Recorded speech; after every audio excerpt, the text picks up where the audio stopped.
All right, so Kentucky Senator Rand Paul really gave us a doozy with this one. So over the last couple of weeks and months, Democrats and Republicans have been fighting about this big omnibus spending package, which is just something they have to do every single year. And basically, they seem to have come to somewhat of a rough agreement on this, an outline, which I'll get to here in a second. But Rand Paul is vehemently against this package, specifically some of the various spending portions that were increased in this package, and he decided to drop this tweet today. Okay, so he comes out and he says, "I wrote and performed my own scary version of 'Twas the Night Before Christmas. Enjoy." Okay, so deep apologies for subjecting you guys to this, but let's just go ahead and watch a couple of minutes. I'm not going to watch the entire thing, but here's Rand Paul doing his little performance here for Christmas. "'Twas the week before Christmas, and through the Senate and House, not a creature was stirring, not even a mouse. The earmarks were hung by the chimney with care, in hopes that St. Nicholas soon would be there. The senators were nestled all snug in their beds, while visions of pork danced in their heads. No budget was found, just mischief and debt, while the taxpayers hung their poor heads and wept. When out on the lawn there arose such a clatter, senators sprang from their oxygen. What was the matter? Away to the window they flew like a flash, tore open the shutters when they heard the word cash. The moon on the breast of the new-fallen snow gave the luster of midday to objects below, when what to my wondering eyes should appear but a 4,000-page omni with endless debt year after year. With a little old driver, so lively and quick, I knew in a moment it must be St. Nick. More rapid than eagles his coursers they came, and he whistled and shouted and called them by name. Now McConnell, now Schumer, now Pelosi and Vixen, on Biden, on Why did he do just like one real reindeer name in there and the rest of them are fake? Stupid, on Dumber and Blitzen. Oh, okay. To debt, to bankruptcy, to free money for all. Now dash away, more cash for all. Sounds like a great thing, honestly, and kind of weird that he's just like, I guess, taking a shot at Santa Claus here because he gives presents to everybody, but, I mean, go off, I guess.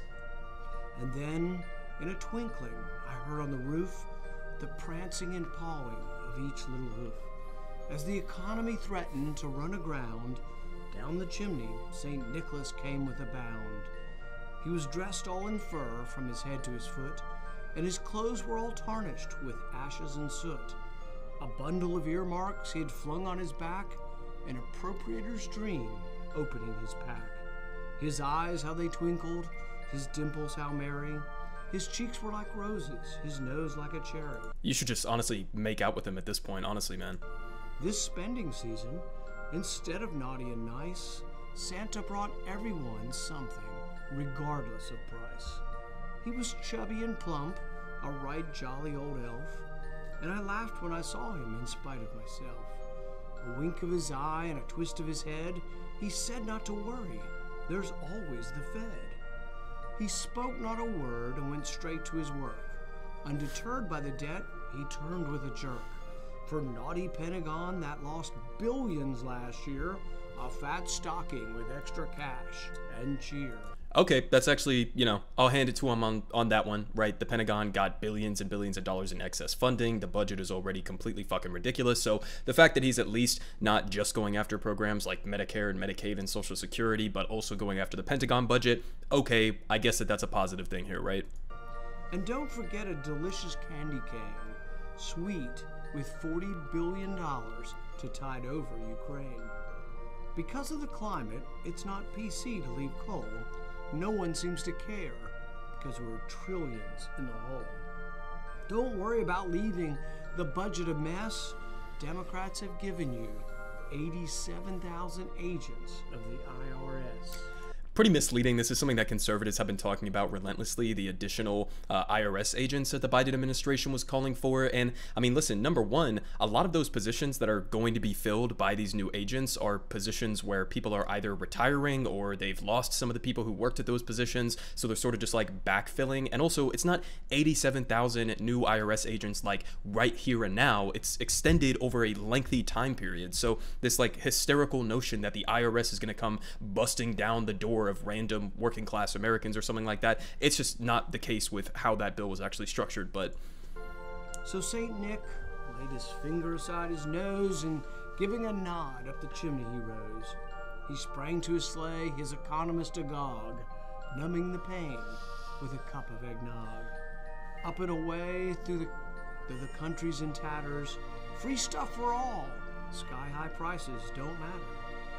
His last words as the wind lifted his... Isn't that like kind of Santa's whole thing, that he doesn't worry about like the prices because his elves make the presents and whatever, and then he delivers them to everybody regardless of price? Like, what do you say? Santa needs to start implementing austerity on people, I guess? This is what the point he's trying to make here? sleigh.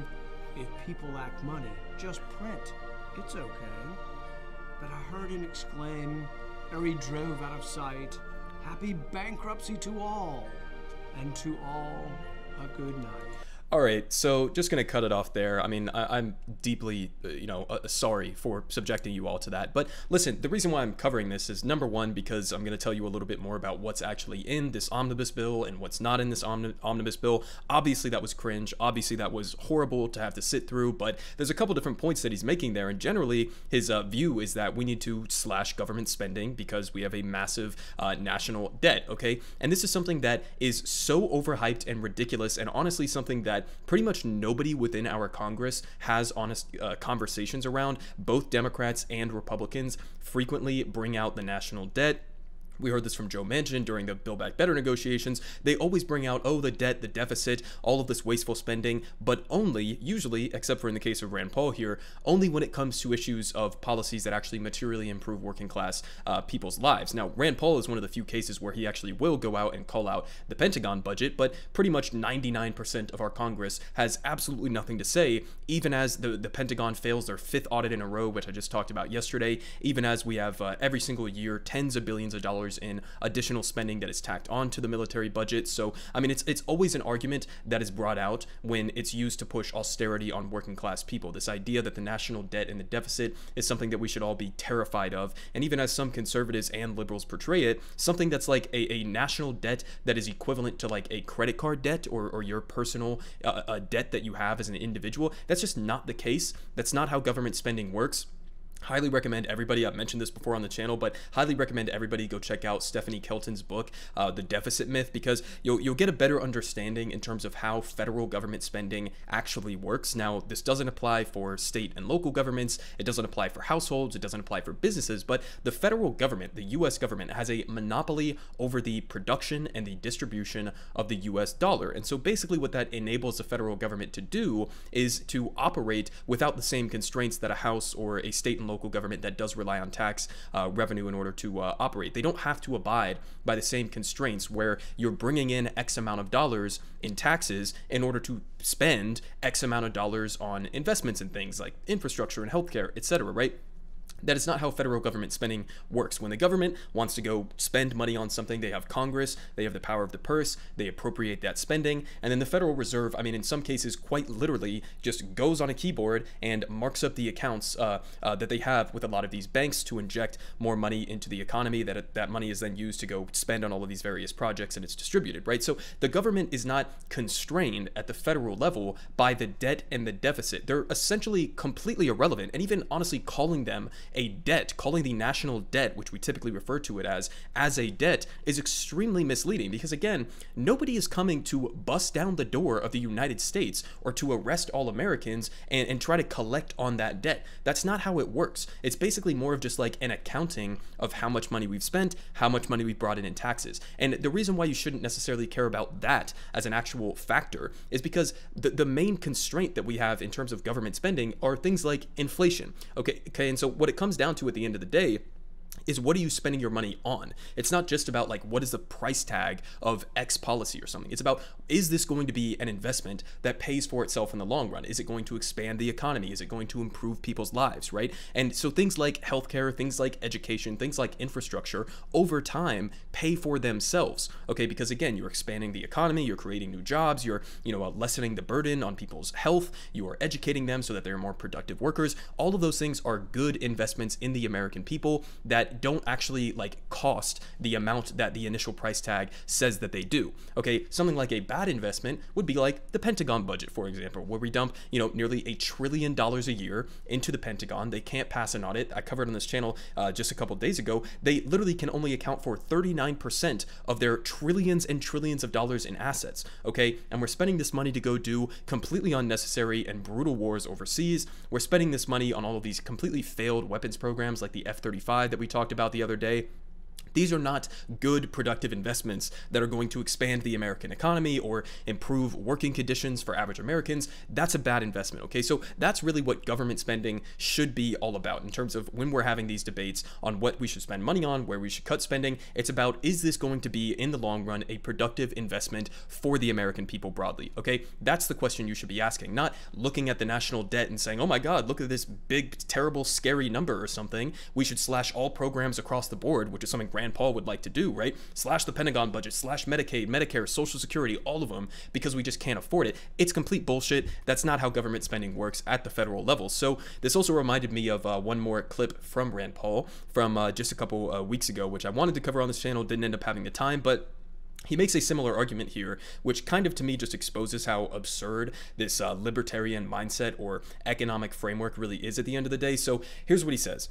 The same people who supposedly fear the concentration of power in the marketplace celebrate the concentration of power in the state, a state that inserts itself into and nullifies private contracts and breaks up companies it deems too large. Okay, so really he's making an argument against trust busting. He's making an argument against breaking up monopolies. He's essentially defending some of the largest corporations in the country, in the world, that have formed monopolies or oligopolies within their various industries. That's the argument he's making here. Okay, and he's doing it in just a completely absurd false dichotomy, a comparison here that makes absolutely no sense whatsoever. And why do I say that? Because number one, yes, obviously, our government is massively bloated, it's massively corrupt, it's dysfunctional. Most of our politicians are just bought off by corporate America and the military-industrial complex. That's all accurate, right? But at the same time, okay, there's a difference between concentration of power under a capitalist so-called marketplace, or concentration of, because honestly, if you're going to call it a marketplace, you can't do that if you're talking about monopolies, because there is no free market. You're talking about a monopoly.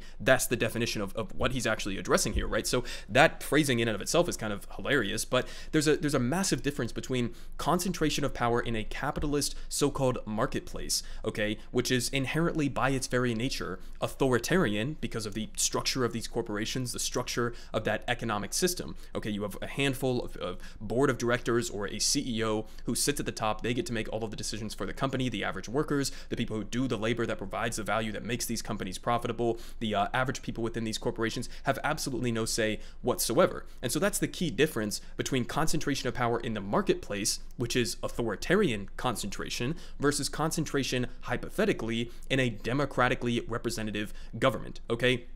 That's why you shouldn't make that comparison. That's why, if we actually had a much more functional and a less corrupt democratic system here in the United States within our government, that is, you have a check on that power, right? At these massive corporations within a capitalist economic framework, workers have no check on that power. So the idea that like you should fear concentration in a democratic state just as much or more than you fear concentration in a marketplace is completely fucking ridiculous. And also, I mean, it's like sort of a circular loop there, where the more concentration you have in these various marketplaces, the more concentration you have within a capitalist economy, the more political influence those very corporations are going to have on our political system, especially here in the United States, where we have effectively legalized bribery and corruption. Okay, so that in and of itself is going to have a negative feedback loop. But anyways, we'll move on from the Rand Paul libertarian bullshit, but just to touch on real quick here, what's actually in this omnibus spending package, which has been, fiercely debated. So here from CNN, they say, what's in the bill? So we have $45 billion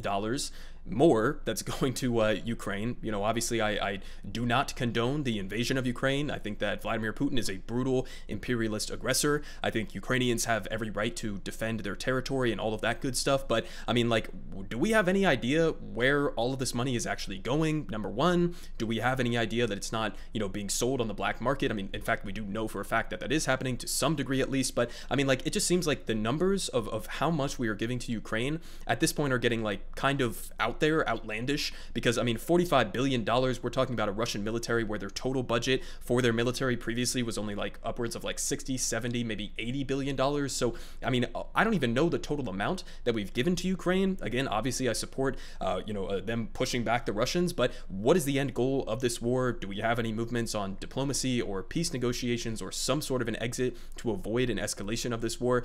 I don't really know, but I mean, it just seems like every single day we're having additional billions, additional hundreds of millions of dollars, new weapon systems, and all of that, just like every single day that's coming out. So we'll see if this ends up getting included in the final package. But there you go, $45 billion to support Ukraine. We have emergency disaster assistance. We have an overhaul of the electoral vote counting law. They say a provision in the legislation aims at making it harder to overturn a certified presidential election in a direct response to January 6th.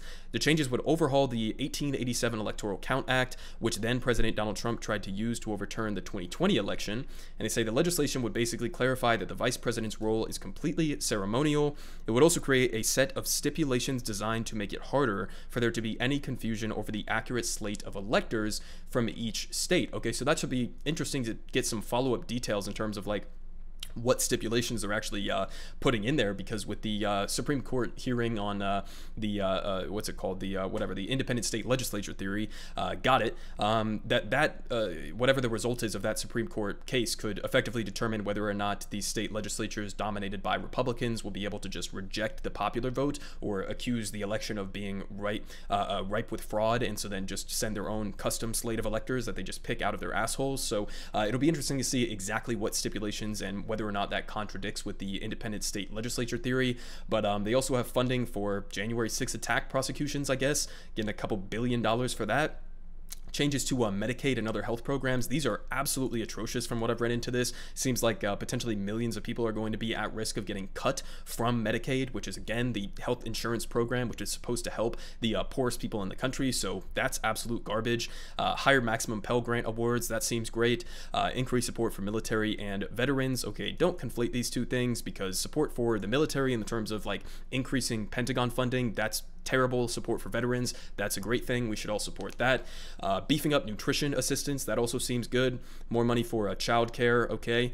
Help to pay utility bills, all right. Enhance retirement savings, more support for the environment. This one was honestly just kind of like laughable, because they say the package would provide an additional like $500 and so million for the EPA, bringing its total funding up to like $10 billion. I mean, that's what we give to the EPA, right? Nearly $1 trillion for the Pentagon budget, okay? $10 billion for the Environmental Protection Agency, as the current largest threat to not only U.S. national security and the American people, but the largest threat to global civilization as we know it is climate change, okay? $10 billion for the EPA to be a check on a lot of these corporations that are absolutely destroying and wreaking havoc on our planet. But they got additional funding for U.S. Capitol Police, investments in a homeless prevention and affordable housing. That seems decent. More resources for children's mental health and substance abuse, and a TikTok ban from federal devices. I honestly have no fucking idea how it took them this long to ban TikTok on federal devices, because I mean, listen, all of us are getting our data eaten up by gigantic corporations, whether it's in the United States or it's Chinese government backed companies like TikTok, which is owned by the company ByteDance, I think, which is backed by the CCP. But you know, obviously this is a security risk for anybody who would have this on their phone. So kind of insane that they, up until this point, I guess, were allowed to have that. But anyways, they say what's not in the bill, okay, enhanced child tax credit. Absolute fucking embarrassment. This was a policy that has like upwards of over 70% approval among the American people. When we implemented it, just for a couple of months, it reduced child poverty by like 50%, okay? And then we, you know, obviously had it slashed into a million pieces by Joe Manchin, who said that, oh, everybody's using this on drugs or whatever. Parents are buying drugs, when they absolutely were not. I mean, we had all the data. They were spending it on life necessities and, you know, spending it on their children and you know, bills to pay at the end of the month and stuff like that. So didn't manage to get the enhanced child tax credit in there, which is, again, just so fucking pathetic, which kind of is funny, going back to what Rand Paul was saying here, as if like this omnibus package is just like, oh, money for everybody gets a present regardless of you know, any sort of standards in place. We couldn't even get the extended child tax credit, okay? We couldn't even get money for a program that we already had a demonstration could slash child poverty by millions and millions of kids, okay? So couldn't even get that. Not exactly an accurate portrayal there by by Rand Paul. But finally, they say new cannabis banking rules were, again, pathetically not included in this legislation. So there's your basic rundown in terms of the omnibus package. I'll probably give you guys an update when we get the final word on all of that, what actually gets finalized in the final version of the package. But this whole libertarian ideology coming from guys like Rand Paul, it's completely fucking ridiculous to anybody who actually digs deep and tries to understand how sovereign currencies work, how federal governments that have a monopoly over the production and distribution of their currency work. Clearly, Rand Paul has this delusional idea in his head that the national debt is something where every single American one day is going to have to pull out a credit card and pay some portion of that debt, or that we're passing it on to our children. It's not, and it's not only not true, but it's nefarious to the maximum extent possible. Because I mean, you look at what they use to justify, right? They use these same arguments about the national debt and the deficit in order to justify austerity on working class people. And so what that means is not only are you giving this false notion that the national debt is going to somehow harm the future and our next generation of children or something like that. Not only are you pushing that false narrative, but you're also starving those people. I mean, you are starving the next generation, literally and metaphorically, in the sense that you're pushing austerity on them and not making these investments to upgrade our education, our healthcare, our infrastructure, and all of those various other things under the guise of like protecting their future. It's complete bullshit. It's completely nefarious. And, you get a clear example there in terms of how, number one, cringe Rand Paul and a lot of other conservatives can be, but also number two, how absolutely insane their economic policy ideas actually are. Everyone is saying good Politic guy has the best Politic. Believe me, no one does it like him.